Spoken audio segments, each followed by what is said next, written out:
Listen up, some motorcycles just shouldn't exist. But here's the crazy part. People still buy them. Whether it's because they got caught up in the hype, thought they were getting a great deal, or just didn't know any better, there are bikes out there that will empty your wallet faster than you can say bad decision. Today, we're diving into the motorcycles that make experienced riders shake their heads.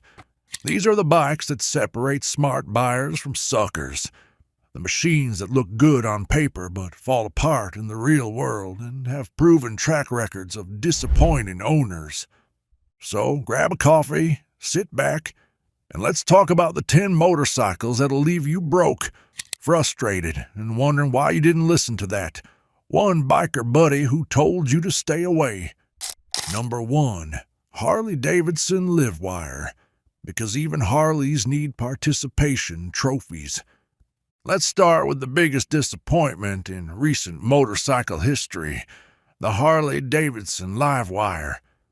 This is what happens when a company that built its reputation on loud, rumbling V-twins decides to go electric and completely misses the point. Here's the thing about Harley riders. They buy Harleys for the sound, the vibration, the whole experience of riding a big, thumping American V-twin. So what does Harley do? They make a bike that's completely silent and costs more than most people's cars. The Livewire launched with a price tag of nearly $30,000. $30,000 for a motorcycle that sounds like a vacuum cleaner and has the range of a golf cart. But here's where it gets worse. The range. Harley claimed about 140 miles in the city, but real-world testing showed you'd be lucky to get 100 miles on a charge. And that's if you ride like your grandmother going to church. Use that instant electric torque the way it was meant to be used, and you'll be looking for a charging station after 60 miles. Speaking of charging, good luck finding places to plug in. Unlike Tesla with their network of charging stations, Harley just threw this bike out there and hoped for the best. Most charging stations are designed for cars, not motorcycles. You'll spend more time looking for places to charge than actually riding. And here's the kicker. It flopped so hard that Harley had to spin off Livewire into its own separate company just to save face. When a company abandons their own product that fast, you know it was a mistake. If you want an electric bike, buy a Zero. If you want a Harley, buy a real one with an engine that actually sounds like a Harley. Don't buy this expensive science experiment that makes you look like you don't understand what motorcycles are supposed to be about. Number 2. Yamaha Bolt, the alternative. Not a Harley that isn't. The Yamaha Bolt is what happens when a company tries to build a Harley alternative, but forgets to make it actually good. Yamaha looked at the cruiser market and thought, we can do this cheaper than a Harley. And they were right. They could make it cheaper. The problem is they made it cheap in all the wrong ways. Let's start with the engine. It's a 942 cubic centimeter air-cooled V-twin that makes about 50 horsepower. That might sound decent until you realize this thing weighs over 540 pounds. You're getting less power per pound than most beginner bikes. It's not fast, it's not torquey, and it doesn't have that satisfying rumble that makes cruisers appealing. The riding position is all wrong, too. They try to make it look like a bobber with that low seat and forward controls. But the ergonomics are terrible. Your knees are up by your chest, your back hurts after 30 minutes, and the seat feels like it's made of concrete. But here's what really kills me about the Bolt. The build quality. Everything feels cheap. The controls are flimsy, the paint chips if you look at it wrong, and the chrome starts pitting after one winter. This isn't a bike you'll be proud to own in 5 years. The worst part, the resale value is terrible. Buy a Bolt new for $8,000, and you'll be lucky to get $4,000 for it 2 years later. Meanwhile, that used Sportster you could have bought instead will hold its value and actually be worth riding. Number 3. Honda M4. Who asked for this? Nobody. Honda did it anyway. The Honda NM4 is proof that sometimes engineers get so caught up in being different that they forget to make something people actually want to ride. Honda called it a futuristic cruiser, but what they really built was a 670cc scooter with delusions of grandeur. It's got an automatic transmission, a riding position that makes you look like you're sitting in a recliner, and enough plastic bodywork to build a small car.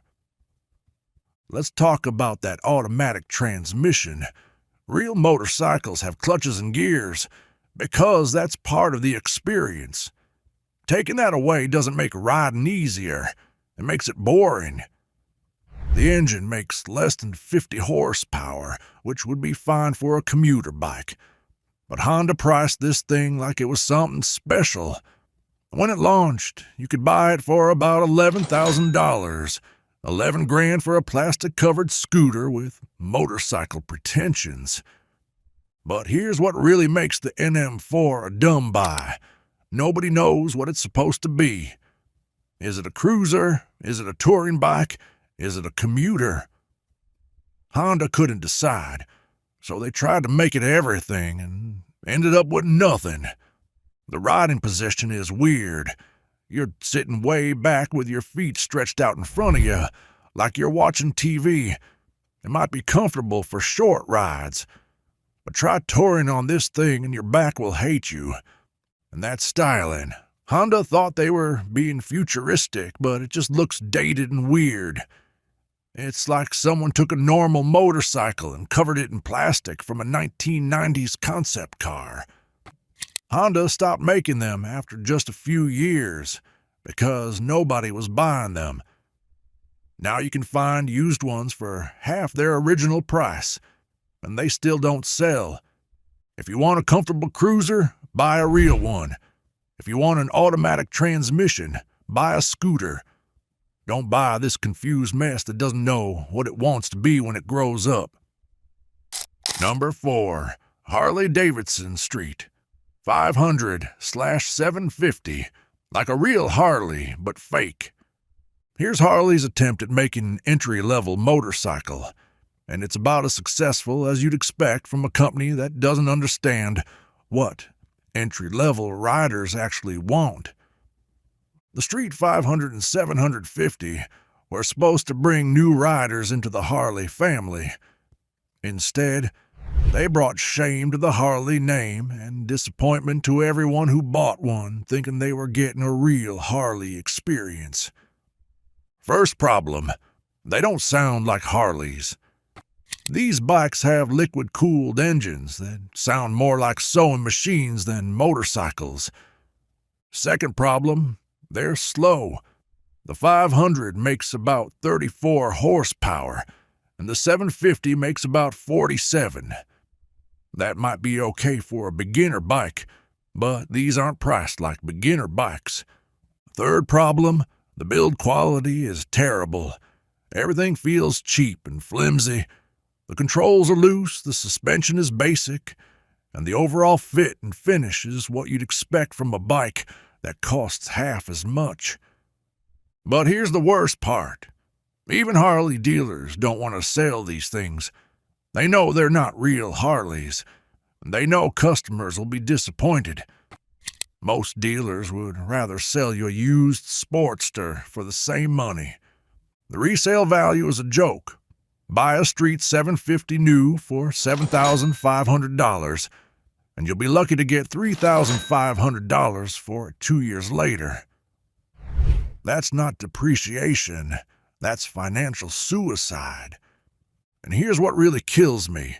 Harley marketed these as authentic Harley-Davidson motorcycles.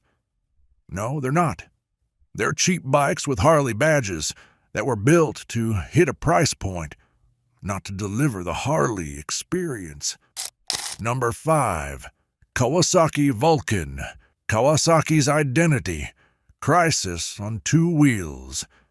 The Kawasaki Vulcan S is what happens when a company takes a perfectly good sport bike engine and tries to turn it into a cruiser. It's like putting a race car engine in a minivan. Technically possible, but missing the point entirely. Kawasaki took the parallel twin engine from their Ninja 650 and stuck it in a cruiser chassis. On paper, that sounds reasonable. The engine makes decent power, about 61 horsepower, but it doesn't feel right in a cruiser. Parallel twins are buzzy and high revving. They're great in sport bikes where you want that aggressive character, but in a cruiser, you want low-end torque and a relaxed feel. The Vulcan S has neither. The riding position is weird, too. Kawasaki tried to make it adjustable with different seat and peg positions, but no matter how you set it up, it feels awkward. The seat is too low, the pegs are too high. At almost $7,000 new, you're paying cruiser money for a bike that doesn't deliver the cruiser experience. For the same money, you could buy a real cruiser with a proper V-twin engine that actually sounds and feels like a cruiser should. The Vulcan S tries to be different, but different isn't always better. Sometimes the traditional way of doing things is traditional because it works. V-twin engines and cruisers work. Parallel twins and sport bikes work. Mixing them up just creates confusion. If you want a Kawasaki cruiser, buy a Vulcan 900 with a real V-twin. If you want that parallel twin engine, buy a Ninja 650 where it belongs. Don't buy this confused bike that can't decide what it wants to be. Number 6. Suzuki Boulevard 50. Suzuki's middleweight participation. Trophy in the cruiser wars. The Suzuki Boulevard's 50 is the motorcycle equivalent of vanilla ice cream. Technically fine, but so boring that you'll forget you own it. This bike has a 805 cubic centimeter V-twin that makes about 50 horsepower. That should be enough for a decent middleweight cruiser, but somehow Suzuki managed to make it feel underpowered and uninspiring. It's not fast, it's not torquey, and it doesn't have any character. The worst part is how heavy it feels. At over 600 pounds, it's heavier than bikes with bigger engines and more power. But here's what really makes the C50 a bad buy. It's outdated in every way. The suspension is soft and wallowy, the brakes are adequate at best, and the overall design looks like it's from 2005. Because it basically is. Suzuki has been selling essentially the same bike for over 15 years, with minor updates.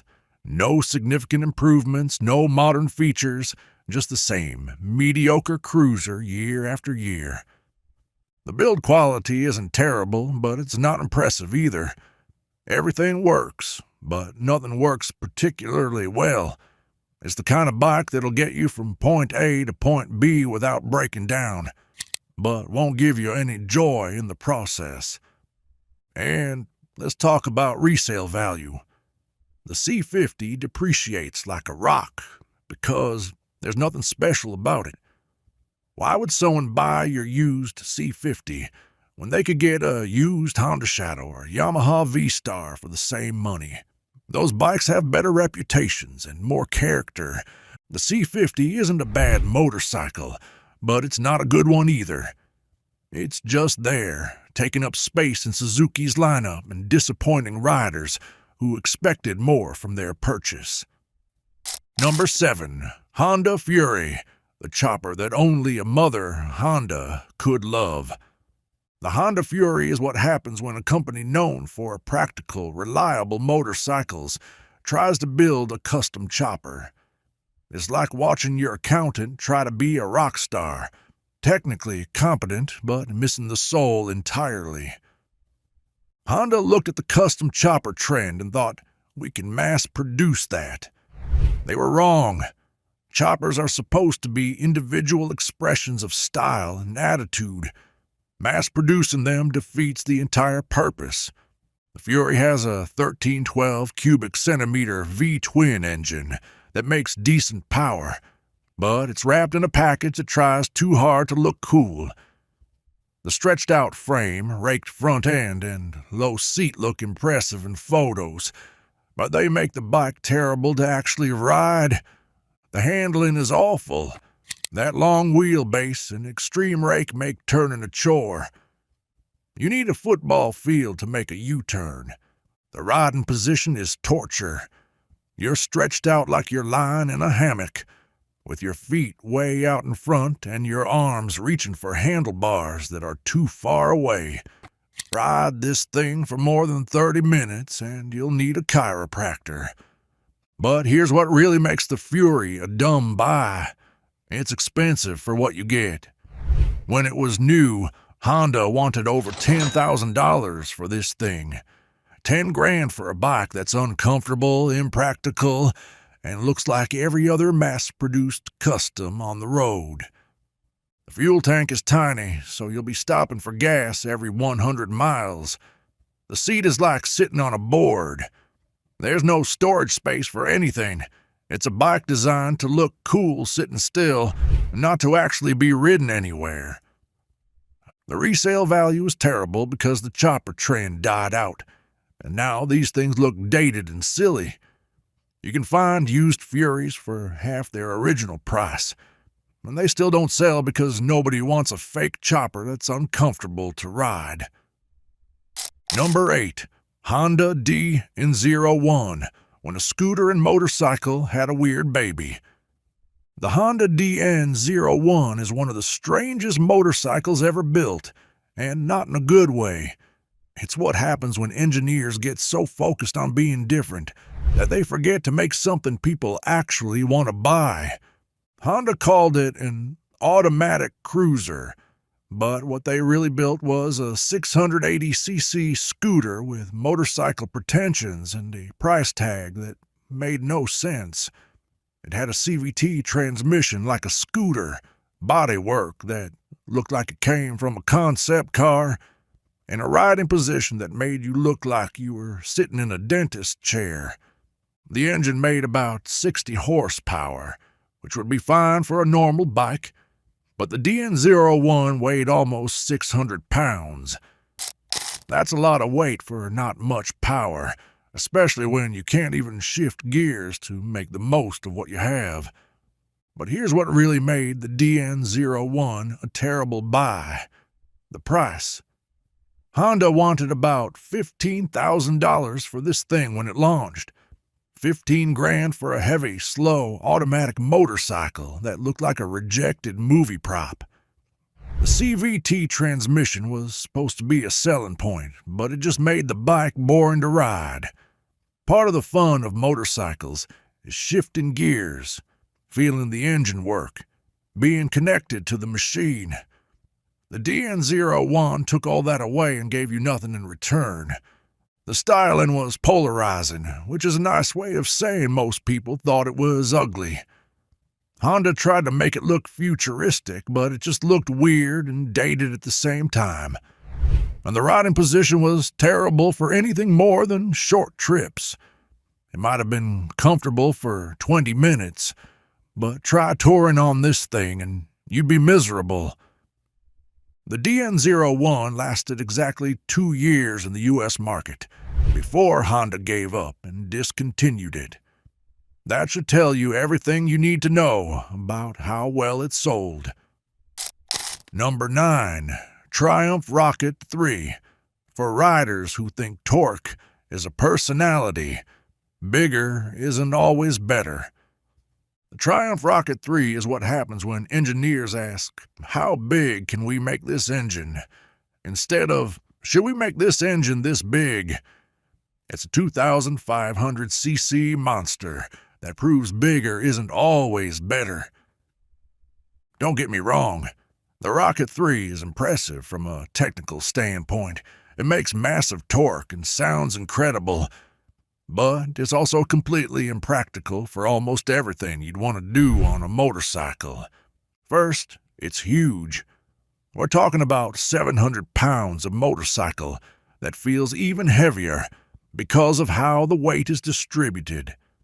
Low-speed maneuvering is a workout, and if you drop it, you're not picking it up by yourself. Second, it's thirsty. That massive engine drinks fuel like a truck. You'll be lucky to get 35 miles per gallon, which means you'll be stopping for gas constantly. The range is terrible for a bike that's supposed to be good for touring. But here's what really makes the Rocket 3 a questionable buy. It's overkill for everything. You don't need 2,500 cubic centimeters to cruise around town.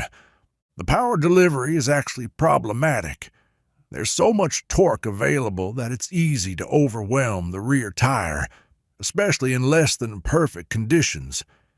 It's not a bike for inexperienced riders.